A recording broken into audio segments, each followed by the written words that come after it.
bilang bahagi ng mas pinaiigting na hakbang laban sa mga banta sa seguridad sa mga paaralan. Ipinag-uutos na ng Department of Education ang pagpapatupad ng isang multi-layered security strategy sa lahat ng pampublikong paaralan sa ilalim ng nationwide school safety campaign.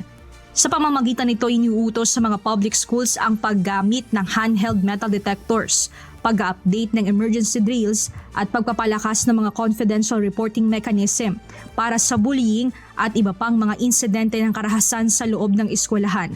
Ayon sa DepEd, layunin nitong maiwasan na maulit ang mga insidente ng karahasan sa loob ng mga paaralan at mapanatili itong ligtas na lugar para sa lahat ng mga mag-aaral. Noong Biyernes, binisita ni Education Secretary Sani Angara ang Parañaque National High School kung saan nagsagawa rin ng isang malawakang school safety audit at dialogo sa mga magulang, guro, mag-aaral at mga miyembro ng Alumni Association. Pinakinggan ng kalihim ang kanilang mga pananaw at mungkahi upang mas mapatibay pa ang mga hakbang na ginagawa ng DepEd para sa kaligtasan at proteksyon ng mga estudyante.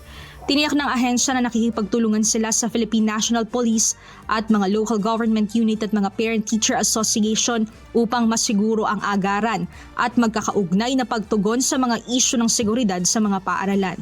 Samantala, matapos ang nangyaring insidente ng pamamaril noong June 22 sa San Jose National High School sa Tacloban City, tiniyak ng DepEd ang patuloy na suporta sa mga biktima at ang pagpapatupad ng mas mahigpit na seguridad upang manumbalik ang pagiging ligtas at lugar ng pagkatuto ng mga paaralan.